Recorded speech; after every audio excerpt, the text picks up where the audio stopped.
classificação nas oitavas de final. Lucas Faraldo, um prazer tê-lo novamente aqui no estúdio comigo. Prazer é meu, Denise, todo mundo que está chegando aí para mais essa edição de Fim de Papo. Podemos dizer que, literalmente, os Estados Unidos fizeram o dever de casa. Fizeram o dever de casa, sim. Tem também uma turma boa aqui acompanhando online. Gabriel Sá, boa noite. Muito boa noite, Denise, Faraldo, os amigos que estão conosco na live. Pois é, Estados Unidos com mais uma vitória, chega confiante na Copa do Mundo, a seleção ali muito bem treinada pelo Pochettino. A gente vai projetar muito, né? Essa fase mata-mata da Copa do Mundo, já de olho nas oitavas verdadeiras da Copa, né? Boa noite para vocês. Boa noite, Igor Siqueira. Tudo bem, meu amigo? A gente já sabe que você vai trazer um questionamento aí dessa expulsão do Balogun. Mas antes eu quero saber suas considerações sobre essa classificação. Boa noite, Denise, Gabriel, Faraldo. Boa noite, Ana Paula Oliveira, principalmente, né? Porque hoje não é rodada de Brasileirão, mas temos muito a falar também sobre decisões do nosso trio brasileiro lá na Copa do Mundo, Rafael Claus, Danilo, o pessoal todo que estava trabalhando lá da arbitragem brasileira, mas de fato, em termos de campo e bola propriamente dito, né? Muito interessante a gente ver os três anfitriões aí nas oitavas de final. Se tivéssemos na Copa do Mundo anterior, acho que isso seria natural, mas com essa fase anterior de mata-mata, os três aí, México, Canadá e os Estados Unidos, cumprindo o papel, como o Faraldo mencionou, né? E aí chegando um pouquinho mais adiante aí nesse mata-mata, colocando também um pouquinho mais de pimenta aí, trazendo a galera da casa de forma mais engajada aí para essa fase também, oitavas de final. É importante também ter o pessoal apoiando. Ana Paula, boa noite, minha amiga. Você que esteve já aqui numa edição do Fim de Papo, hoje, agora vamos falar dos brasileiros que estavam em campo, né? Rafael Claus, Danilo Manins e Rodrigo Figueiredo. Esse era o trio que estava nessa partida. O Claus, inclusive, ali no início, o pessoal das redes sociais estava reclamando, estava cornetando o trabalho dele. O que você me diz, minha amiga?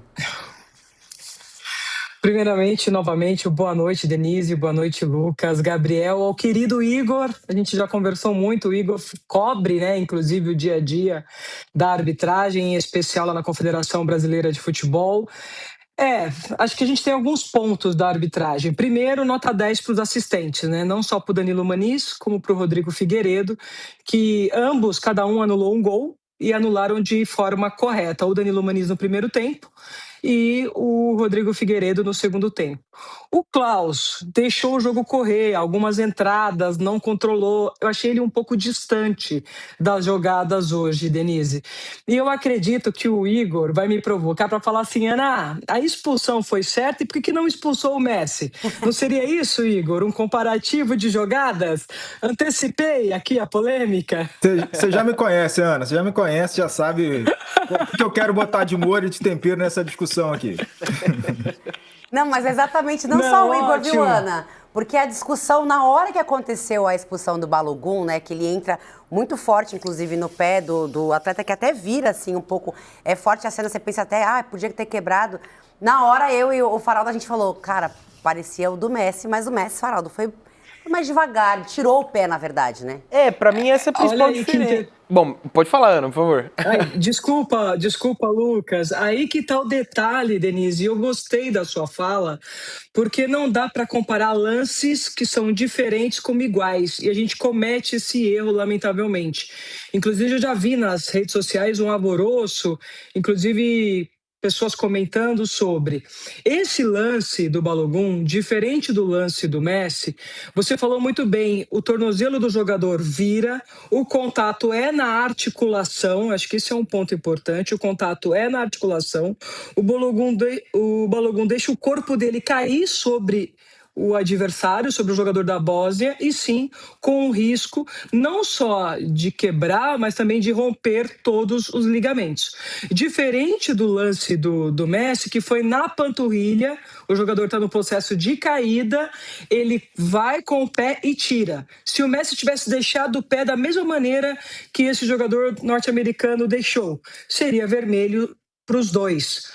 São coisas diferentes, então a gente tem que tomar cuidado com esses pequenos detalhes. E eu confesso para vocês que eu gostaria que o Claus por ser um dos melhores árbitros e é considerado pela opinião pública o melhor árbitro do país, que ele tivesse tomado a decisão no campo de jogo. No campo de jogo, ele não toma a decisão, ele pede o atendimento, nem cartão amarelo, ele não dá falta, não dá cartão amarelo. E aí o Juan Soto, o VAR da Venezuela, um venezuelano, que o convida para rever, e depois que ele revê as imagens corretamente, ele volta com o cartão vermelho. Mas eu gostaria que ele tivesse resolvido isso no campo. E teve algumas entradas ou outras, mas as situações de cartões amarelos nesta Copa do Mundo me chama a atenção porque, lamentavelmente, algumas entradas temerárias que deveriam ser punidas com cartão amarelo, isso não só na primeira fase, mas também agora na fase classificatória, né, eliminatória, uma para outra, os árbitros têm sido muito complacentes e cuidadosos na aplicação desses cartões amarelos, o que me preocupa um pouco. Até porque esta Copa é a Copa com o maior número de cartões vermelhos. Olha que interessante. E ela não tem uma ocorrência de tantos cartões amarelos. É uma média de 3 a 2 cartões por partida, o que eu vejo como pouco para uma Copa que já tem mais de 10 cartões vermelhos até o momento. Que, se eu não estou equivocada, com esse cartão de agora, a gente deve estar com 13 cartões vermelhos aplicados. 2 por jogo brusco grave, 1 por conduta violenta, 2 por atos discriminatórios e os demais por impedir uma oportunidade clara de gol. Então isso chama a atenção, mas neste caso a arbitragem acertou e nada tem a ver este lance com o lance do Messi. E eu até gostaria de ouvir o Lucas e ouvir vocês, porque uma coisa é a gente que já viveu lá dentro, que respeita as diretrizes e orientações de cada instituição. A outra coisa são vocês que estão vendo de fora, né, sem esse acesso às informações de orientação que nós temos. O que me pegou muito, Ana, é realmente a diferença de intensidade, porque eu vi muita gente já nos grupos falando, mas foi sem querer também, é óbvio que o Balogun não quis pisar. Acho que nunca esteve em questão a expulsão ou não do Messi, se foi com intenção ou se não foi com intenção. Assim como a do jogador do Catar, que teve a infelicidade de quebrar a perna do canadense. Então, assim, são lances infelizes. Quase ninguém no futebol, quando é expulso nesse tipo de situação, né, quis fazer o lance, quis machucar o adversário, ou nesse caso até o colega de profissão, né, como os próprios jogadores se referem. A questão é que o Messi, e aí é o perigo de você comparar 2 prints, 2 frames, 2 imagens, como tá aí na tela. O Messi, Agora, ao Lucas, encostar na panturrilha, ele tira o pé. E ele consegue fazer isso, justamente porque é o que a Ana falou, são lances diferentes. O Balogun, ele não tem essa chance, porque ele já cai pisando, e aí é uma infelicidade, acontece. Mas ele tá longe de tirar o pé, pelo contrário, ele conclui o movimento, e aí é um movimento que pode lesionar, né? Ô, Ana, deixa eu só ouvir o Gabriel Sá sobre isso também, Gabriel. Eu queria trazer um outro ponto, que igual o Lucas falou agora, ele não tem a intenção de machucar, né? Só que ainda, tanto que quando ele é expulso, os companheiros vão lá e falam, putz, calma, aconteceu, né? Isso mexe também com a cabeça da seleção, que ainda assim conseguiu fazer um terceiro gol, um segundo gol que foi anulado e um terceiro gol de falta, né, Gabriel? Eu achei justa a expulsão, quero ouvir um pouco mais da Ana Paula depois também, mas muito me impressiona a postura tática da seleção dos Estados Unidos após a expulsão, né? Você imaginaria um time um pouco mais bagunçado, a Bósnia crescendo no jogo, e não, jogou muito organizado, então é um ponto positivo. Acho que o Klaus, no jogo de hoje, vai ter sempre gritaria quando envolve árbitro brasileiro, principalmente, mas acho que ele fez uma boa arbitragem. Eu só questiono ele em um lance que eu já vi ele dar uma punição mais rígida, né, aos técnicos, quando o técnico da Bósnia, o Barbarez, estava ali gritando na frente dele, pega a bola, joga a bola no chão, faz um escândalo ali de quase 1 minuto, e ele vai calmamente, conversa com ele, dá apenas o cartão amarelo. Eu já vi o Klaus em Campeonato Brasileiro ficar um pouco mais inflamado e expulsar o técnico que grita na cara dele, né? Eu acho que ali ele poderia ter aplicado esse cartão, mas quanto ao lance, eu acho que foi um lance perfeitamente natural ali, a análise do VAR. Eu acho que o efeito comparativo com o Messi é outra intensidade, é outro contato, e a expulsão é justa para uma seleção dos Estados Unidos que tem uma preocupação agora para o jogo contra a Bélgica, porque o Balogun é um jogador realmente muito importante para essa equipe. E vai ficar de fora aí só para falar desse jogo contra a Bélgica. A gente tem uma enquete, amigos, porque vocês, claro, participam aqui do Fim de Papo conosco, votando, curtindo, compartilhando, se inscrevendo no canal, inclusive. E essa enquete fala justamente sobre esses Estados Unidos. Venceram a Bósnia e Herzegovina e estão nas oitavas de final. Até onde essa seleção pode chegar? Pode surpreender e ir longe. As oitavas já são o limite. Chegou mais longe do que deveria. Contra a Bélgica, eu gosto do sorrisinho do Lucas aqui olhando pra mim. É porque é mais um assunto que já gerou polêmica aqui na redação antes da gente entrar no programa. Mas isso é interessante, porque contra a Bélgica conseguiu uma vitória hoje, uma virada espetacular, mas eu acho que jogando contra os Estados Unidos, assim como o Gabriel Sá falou, que se posiciona e que se controla muito bem no jogo, desde a primeira partida contra o Paraguai, que a gente viu uma seleção que surpreendeu, eu acho que pode chegar nas quartas. E ali também eu acho que pode ser o limite.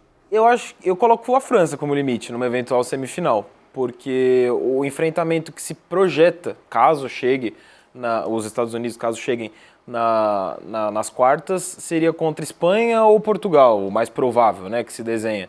E nem Espanha nem Portugal estão até aqui honrando com o favoritismo com o qual entraram na Copa do Mundo. O que me faz pensar que os Estados Unidos podem sim fazer frente, ainda mais porque nas quartas, se chegarem, eles teriam o Balogun de volta, né? E aí a ausência do Balogun no primeiro momento foi a primeira coisa que eu pensei quando foi expulso. Eu nem imaginei que a Bósnia poderia, mesmo com um jogador a mais, atrapalhar ali a situação de classificação dos Estados Unidos. A minha cabeça já foi justamente no jogo seguinte, contra a Bélgica. Eu falei, putz, sem o Balogun aí eu já não sei como vai ser esse jogo dos Estados Unidos contra a Bélgica, porque ele vem se mostrando o principal jogador, ou pelo menos o jogador mais letal dos Estados Unidos nessa Copa.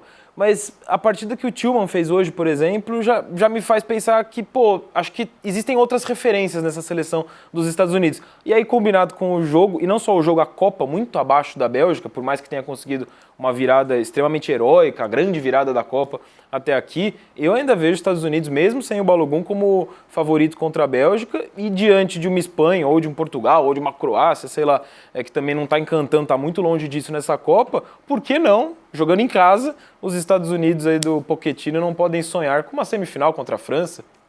Olha só, eu gosto desse entendimento. Siqueira, e aí? Levantou só a sobrancelha como quem diz, Como o Ancelotti. O homem tá ousado, tá bastante ousado. Não tenho esse otimismo todo em relação aos Estados Unidos. Inclusive, está chegando 4 de julho, que é a data que eles foram eliminados contra o Brasil em 94. Então, a data, o corte limite, eles ganharam até um dia para jogar depois, até do feriado. Então, já estão no lucro aí, né? Vão ter esse duelo com a Bélgica aí. Pode ter lá para frente. Acho que até que vai passar mesmo da Bélgica, né? Mas vai ter esse jogo aí projetando, né? Contra quem sair desse duelo de europeus lá, Espanha, Portugal e tal. Não sou tão otimista ou tão benevolente com os inventores do soccer, né, tal qual o Lucas Faraldo é.